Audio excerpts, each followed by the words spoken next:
David Copperfield, Charles Dickens. Al día siguiente nos dirigimos al despacho de los señores Spenlow y Hawkins, directores de uno de los negociados del Dr. Commons. Mi tía, para quien todos y cada uno de los habitantes de Londres era una rata, me confió su bolso que encerraba 10 guineas y algunas monedas de plata. Nos encaminamos al cementerio de San Pablo. Observé que mi tía aceleraba considerablemente el paso, al tiempo que su rostro reflejaba síntomas de viva alarma. Reparé también que un hombre mal vestido que nos había mirado con insistencia momentos antes se pegó a nosotros hasta el punto de rozar a mi tía. Trot, mi querido Trot, murmuró mi tía con voz que el miedo hacía temblar. No sé qué hacer. Esté usted tranquila, respondí. Entre en esa tienda y yo me encargo de alejar al importuno. No, hijo mío, replicó, por nada del mundo le dirijas la palabra, te lo suplico, te lo ordeno. Tía, por Dios, si es un pordiosero, ¿qué sabes tú? ¿Qué sabes tú quién es? Hicimos alto para dejarle pasar y el mendigo se detuvo también. No le mires, dijo mi tía al ver que yo volvía la cabeza con cólera. Tráeme un coche y espérame en el cementerio de San Pablo. ¿Que la espere? Repetí. Sí, tomaré sola el coche, es decir, con él. ¿Con él? ¿Con el pordiosero? Digo que iré con él, y al decirlo, cree que conservo sano el juicio. Tráeme un coche. Por grande que mi extrañeza fuese, comprendí que no tenía derecho a negarme a la pretensión de mi tía formulada en términos tan imperiosos. Cuando volví con el coche, que tuve la suerte de encontrar pronto, mi tía montó en él y el pordiosero la siguió al punto. Al alejarme, obedeciendo un gesto de mi tía, oí que ésta decía al cochero: «A cualquier parte, en marcha». Recordé entonces las palabras de Ricardo, que yo había creído hijas de su poco equilibrada fantasía, y no dudé que la persona sobre la cual me habló en forma tan misteriosa era la que en aquel instante acompañaba a mi tía, pero no imaginaba qué clase de relaciones podían mediar entre los dos. Media hora larga hube de esperar en el cementerio de San Pablo. Al cabo de este tiempo llegó el coche en el cual venía sola mi tía. Consecuencia de la agitación que todavía perduraba, mi tía no se hallaba en condiciones de hacer en el acto la visita, y me suplicó que tomase yo el coche y me diera un paseo, añadiendo: «Hijo mío, no me preguntes jamás quién es el hombre que acabas de ver, ni le aludas directa ni indirectamente». Cuando puse fin a instancias suyas a mi paseo en coche, y mi tía, después de pagar al cochero, me devolvió su bolsillo, que me había pedido al quedarse con el mendigo misterioso, observé que habían desaparecido las 10 guineas y que únicamente quedaban en él las monedas de plata. Entramos en el Dr. Commons, templo abierto a los peregrinos de todas las clases y condiciones, y un empleado enjuto de carnes y portador de una peluca rígida, que parecía hecha con espinos en vez de pelo, nos introdujo en el despacho del señor Spenlow. «El señor está en la sala de justicia, señora», dijo el empleado, «pero le avisaré inmediatamente». Aproveché el tiempo que nos dejaron solos para dar un vistazo a lo que me rodeaba.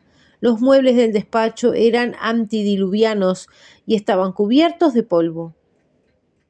El tapete verde de la mesa escritorio no conservaba rastros de su color primitivo. Montones de legajos llenaban la mesa, pregonando la abundancia de asuntos que requerían la intervención del señor Spenlow. Estaba yo pasando revista a los estantes llenos de abultadas carpetas sólidamente atadas cuando oí ruido de pasos. Segundos más tarde se entraba el señor Spenlow luciendo su toga negra guarnecida con pieles. Era un caballero de baja estatura, pelo rubio y largas patillas cuidadosamente rizadas. Mi tía me había presentado ya a él en otra ocasión. «¿Con qué piensa usted abrazar nuestra profesión, señor Copperfield?», preguntó. «Me lo dijo su señora tía en una conferencia que tuvimos hace pocos días. Por casualidad hablé de que teníamos aquí una vacante. Su señora tía me hizo presente que deseaba asegurar el porvenir de un sobrino suyo a quien quería como a hijo, y yo tuve el placer de aprobar su idea.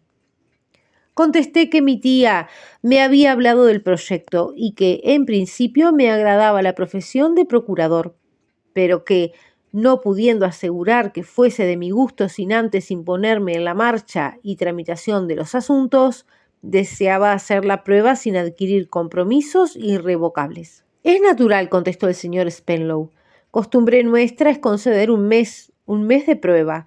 Si en mi mano estuviera, yo le concedería a usted 2, 3 meses, un plazo indefinido, pero tengo un socio, el señor Hawkins. ¿Y los derechos son 1000 libras esterlinas?, pregunté. Los derechos, incluyendo el timbre, son 1000 libras esterlinas, dijo el señor. Conforme tuve el gusto de hacer presente a la señorita Trotwood, no me mueven consideraciones de índole pecuniaria. Si en mi mano estuviera, yo renunciaría a la suma en cuestión, pero mi socio, el señor Hawkins, tiene sus opiniones personales acerca del particular y sostiene que 1000 libras esterlinas son una cantidad insignificante. En mi deseo de reducir todo lo posible el desembolso de mi tía, añadí: suponiendo que yo con el tiempo demostrase aptitudes excepcionales y llegase a ser una especialidad en el ejercicio de la profesión, ¿no me harían ustedes alguna...? El señor Spenlow, suponiendo bien que yo iba a pedir una bonificación, me interrumpió diciendo: no, es posible que yo, si en mi mano estuviera, la concediese, pero tengo un socio, el señor Hawkins, y mi socio es irreductible. Comencé a tenerle miedo al terrible Hawkins, y sin embargo más adelante pude apreciar que era un hombre complaciente, de temperamento dulce, cuya misión en el negociado se reducía a permanecer siempre en la sombra y a ser presentado a todo el mundo como hombre de corazón de roca y de temperamento feroz. Si un empleado solicitaba aumento de salario, el señor Hawkins no quería oír hablar de semejante cosa. Si un cliente tardaba en liquidar la minuta, el señor Hawkins estaba dispuesto a llevarle a los tribunales. El corazón de ángel del señor Spenlow me enternecía ante la voz de la desgracia y hubiera despachado favorablemente todas las peticiones si el demonio de Hawkins no fuese a manera de dique indestructible opuesto a las sensiblerías de su caritativo socio.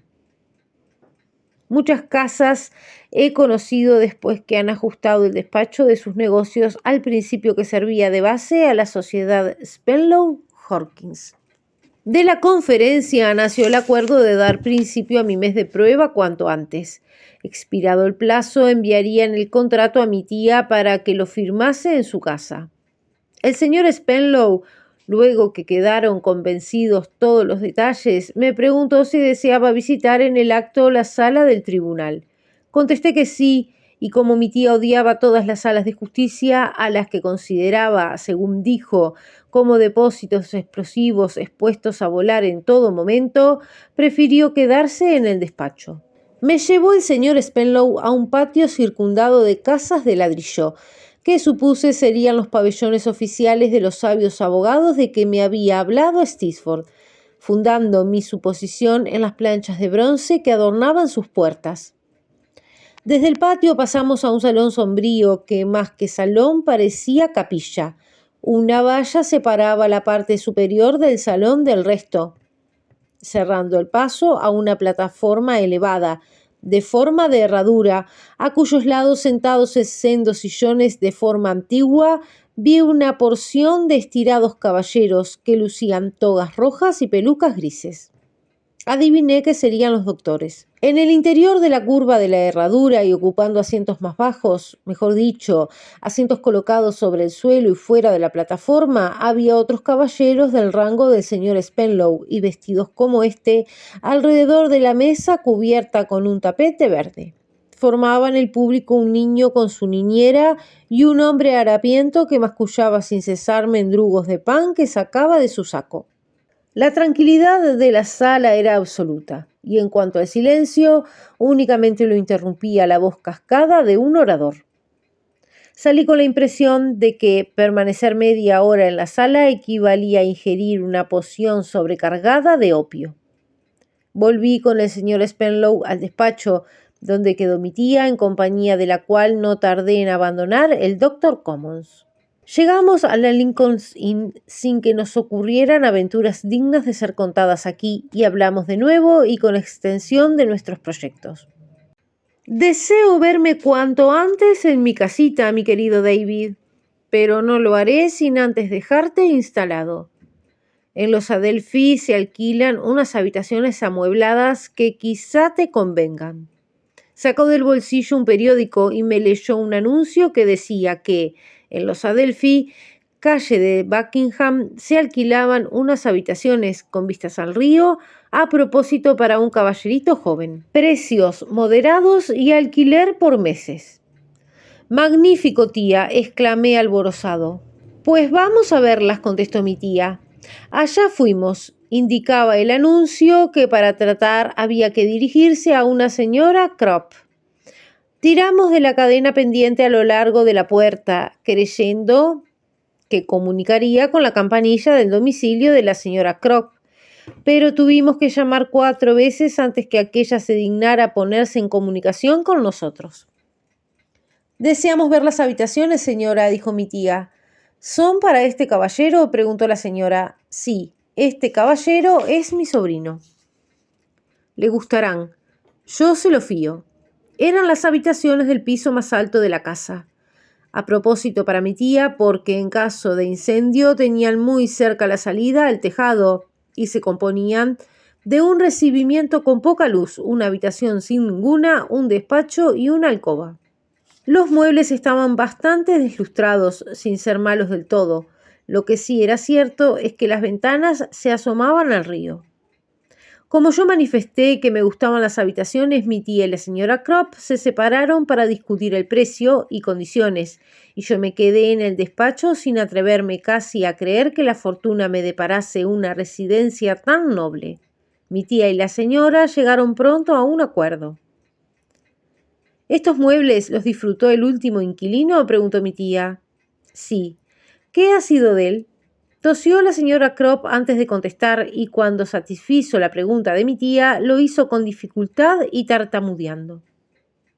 «Enfermó aquí, señora, y murió». «¿De qué murió?». «De la bebida, señora, y del humo». «¿Del humo? Se referirá usted, supongo, al humo de la chimenea, ¿eh?». «No, señora, al humo de los cigarros y de la pipa». «Creo que esa enfermedad no se contagia, David». «En manera alguna, tía». Para abreviar, mi tía, viendo que las habitaciones me encantaban, la alquiló para un mes, reservándose el derecho de prorrogar el contrato por espacio de 12 meses más. La señora Crop debía encargarse de la ropa blanca y de la cocina, obligaciones que aceptó, jurando que me trataría como a un hijo. Yo iría a vivir a mi nueva residencia 2 días después. A nuestro regreso al hotel me dijo mi tía que esperaba que mi nuevo género de vida contribuiría poderosamente a que yo adquiriese la energía de carácter y la confianza en mis fuerzas, únicas dotes que me hacían falta.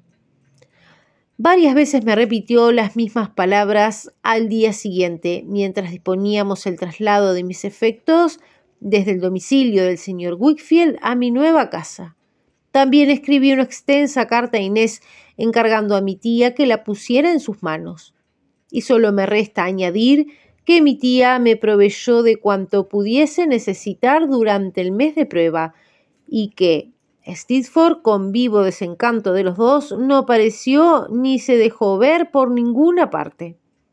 Acompañé a mi tía hasta la diligencia de Dover y luego que aquella emprendió el camino, dirigí una mirada a los Adelphi, pensando en los días en que yo solía corretear bajo sus arcadas subterráneas y en los cambios felices sobrevenidos desde entonces en mi vida.